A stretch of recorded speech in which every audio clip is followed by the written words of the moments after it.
My story begins when I was 13 years old. But as any historian would tell you, it really begins long before that. It's about a message that I received from my grandpa and the new understanding that I have of it as I've learned more about his story and mine. And this story has inspired me throughout my life and guided me, both in my personal life and my professional life. My grandpa and I always had a very close relationship. We both share a love of books, history, and justice. He is in the shipping industry, and so he traveled the world. And when we went to London when I was 13 years old, he and my grandma and I, when we came back, he gave me a very special gift. Part of this gift was a passport case, and the other part was a letter, which I will read to you now. Dear Mindy, many, many years ago, when there were only 48 US states, there was an ugly strike at Pan Am which affected everybody. As I could divert my freight to other airlines, it did not affect me personally. I visited the late Porter Norris, district manager of Pan Am, and offered some kind of financial help to his neediest people. He did not accept my offer, but gave me this passport case. Supposedly, Pan Am ordered 50, of which 48 for the governors, 1 for the President of the United States, and 1 left over, which you are holding in your hands. Grandma and I want you to keep it as a remembrance of happy days in London.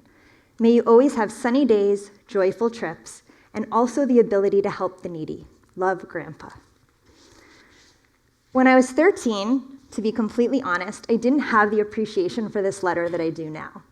But there are 2 points to this letter that continue to resonate with me today. And the first is how grateful I am to have been exposed at such a young age about what it means to be an ally. That you may not be affected by something directly, but you could still want to help. And that is something that has really inspired me throughout my life. The second message that I received from him is the end of this letter, about the ability to help the needy. And when I was 13, I thought of that in pretty strict socioeconomic terms, that my grandpa was hoping for me that I would always have some sort of financial security, and that I'd be able to help people who maybe didn't have that. But over time, I've broadened my understanding of that. And I realize as a history teacher, I talk to my students all the time about working with documents. And the words in a document only mean so much. And you have to understand the perspective of the person who wrote the document and also the audience, which in this case is me. So starting with my grandpa's story. My grandpa, Sig Gluckstad, was born in 1921 in Hamburg, Germany, to a Jewish family. And in 1933, when Hitler rose to power, his family made plans to leave. And by 1934, they were living in Brussels, Belgium, which, if you're familiar with European geography, you know is a neighboring country of Germany. And so as Hitler became more and more powerful, it became clear that they hadn't gone far enough. And so they started to make plans to go even farther. But at that time, this was very difficult to do, in part because of the international community and US immigration policy, which I'll talk about more in a moment. And so when they were in Brussels, as Hitler became more and more powerful, the family decided to make plans for Sig, who was the oldest of 3 boys, to leave. And so he left his family, he got on a ship for the Americas. Unfortunately, he was not allowed into the US, but he was able to seek refuge in Ecuador. And so while he was in Ecuador, he stayed there throughout the remaining war years and even a couple of years after that until he was able to make his way to the United States. It was at that time that he learned the details about what happened to his family. His father died in a Belgian prison.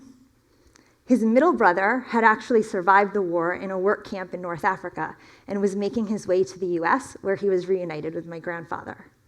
And his mother and younger brother had managed to leave Brussels to France. And unfortunately, when the Nazis occupied France, they ended up being arrested and sent to Auschwitz, where they died.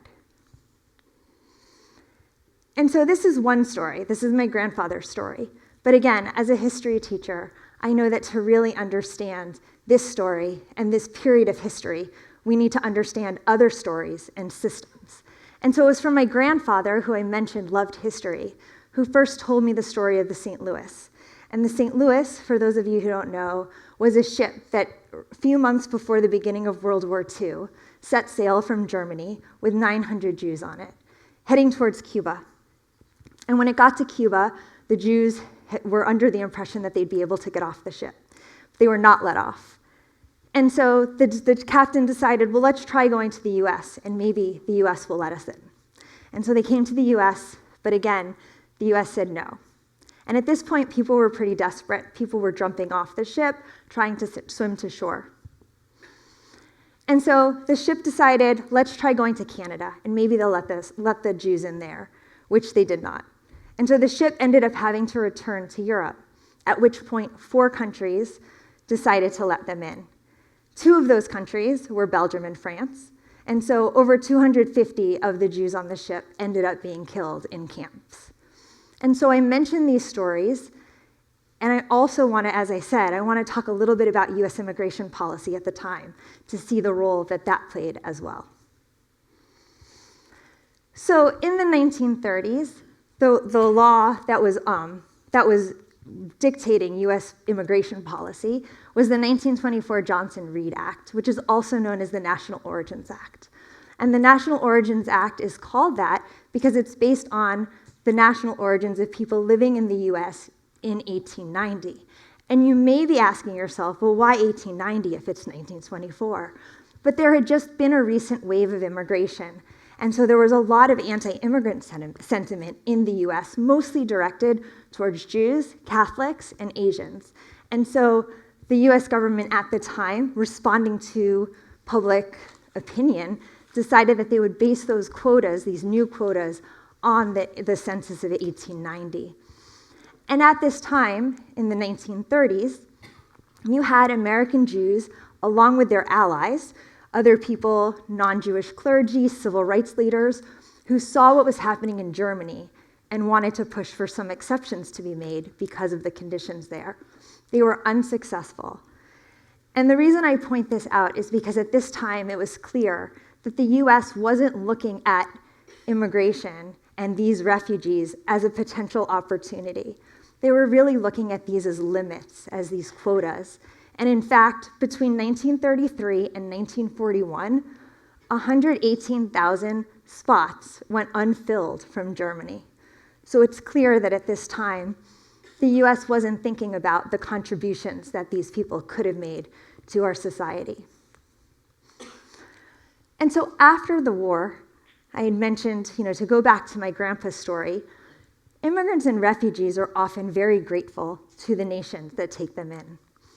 And my grandfather, in 1949, at this point he was already living in the US, and there was an earthquake in Ecuador, and so he gave aid.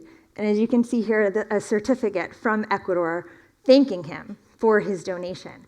And so even though he was no longer a part of the community in Ecuador, he was still so grateful to have had the opportunity and really looks at Ecuador as this country that saved him. And so after World War II, both the US and the international community really took a look at themselves and took a look at refugee policy to see, recognizing that they held some responsibility for what resulted in the Holocaust. And so as the US decided not to adopt a singular policy for refugee policy and instead to treat each refugee situation separately. And this, in many ways, leads to my story. So I am the daughter of a Cuban refugee who was born in Havana in 1953. My dad, Jose, and his sister, my tia Maddie, they were 8 and 9 years old when their parents made plans to send them to the United States. And at this time, because of the Cuban Revolution, Fidel Castro had very close ties to the Soviet Union, and so many families were very concerned, but they also were very hopeful that Fidel would soon be out of power. And for those of you who know anything about world history or current events, you know that that is not what happened. And so when his parents, like many others at the time, sent their children to the United States, they were thinking they'd be back in a few weeks. Instead, a year later, my grandparents were able to get out. But Operation Pedro Pan, which occurred between 1960 and 1962, sent 14,000 children from Cuba to Miami during that time period. And the US was very welcoming of the Cuban refugees. Their policy was they understood what the Cubans were fleeing, communism, and as a result, their policy was to welcome them with open arms. And so I look at this as, in many ways, as a case study, because when you look at the way that the US had this policy of inclusion towards this group of people who were able to come in such big numbers, in fact, between 1960 and 1975, over 500,000 Cuban refugees settled just in Miami. And so it completely, as you can imagine, transformed the city to what it is today, this thriving multicultural metropolis. And so to give you a sense of what the US policy was and how they were looking at this in a very different way from the way that they were looking at the Jews in the 1930s, we see this quote from the Social Security Bulletin of 1962. The handling of this situation can be regarded as a problem or as an opportunity for the United States. It is more rewarding to consider it as an opportunity to demonstrate this country's humane dynamics, competence, and capacity for constructive social action. And in 1965, when LBJ signed the new 1965 Act, which outlawed quotas, he has a special message for the Cubans in which there would be a quick path to citizenship. And he asked Congress for $12.5 million to aid the Cuban refugees in their transition. And so if you go to Miami today, you can see Cuban culture everywhere. There's no neighborhood that you could go to that you wouldn't hear Spanish being spoken. And for some people, that might not be that great of a thing. And for me, it's beautiful, and it's multicultural, and it's American. And I'm really proud to be from that city. And so how have these stories shaped who I am and how I live my life? And so I look at one of the key differences from the 1930s to the 1960s, and it's really this inclusive approach from the US government. And so I really try to approach the communities that I'm in that same inclusive way.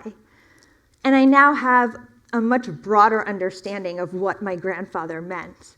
And it wasn't only to offer aid to people who were socioeconomically in need, but more so to create opportunities for others. And so here at Sage, I do a lot of work in my own classroom to create those opportunities. And over time, I've broadened my role where I'm not just trying to create an inclusive classroom, but I'm also working with other teachers to do the same. And also looking for opportunities like the freshman retreat or the multicultural symposium, where students are really able to bring their full selves into our community and share it with others. And so to really demonstrate this impact, I can talk a lot about what an inclusive space looks like, but I think one way to demonstrate this impact is actually through the words of some of my former students, or some of our former students. It was faculty who made me feel supported in expressing my beliefs and standing for what I felt was right, even if I knew my peers might disagree. Their unwavering support for me really taught me two things. One, I have something meaningful to bring to the table. And two, other people want to hear it. You inspired me to love learning, but also to question. But more than anything, you believed in me, and in consequence, made me believe in my own ability to change myself and our world. That has been the most valuable thing I learned at Sage, to believe in my own agency to make change. So, just one other quick comment about those students. There we go. Is that one of the things that I'm most proud of is their desire to not just accept the world as it is, and to look for systems that are good and just and to support them, and then also to look at ones that are not and to work to tear them down or to create new ones. And so before I go, I want to ask you to reflect on your own stories and to recognize that really they're a tapestry of stories that are made up of your parents' stories, grandparents, all of the different lives that intersect with yours. And I encourage you not to limit their messages. It's really only when you try to make sense of all these stories together and their interconnectedness that you can understand the true meaning of their lessons. And of course, my closing wish for you is that you always have sunny days, joyful trips, and also the ability to help the needy, to be inclusive, and to create opportunities for those in the communities to which you belong. And to not limit your actions to only help when something affects you, but to be an ally, to build bridges, especially with more vulnerable groups. And that way you can bring more justice into all that you do. Because everyone thrives when we create opportunities for those in need. Thank you.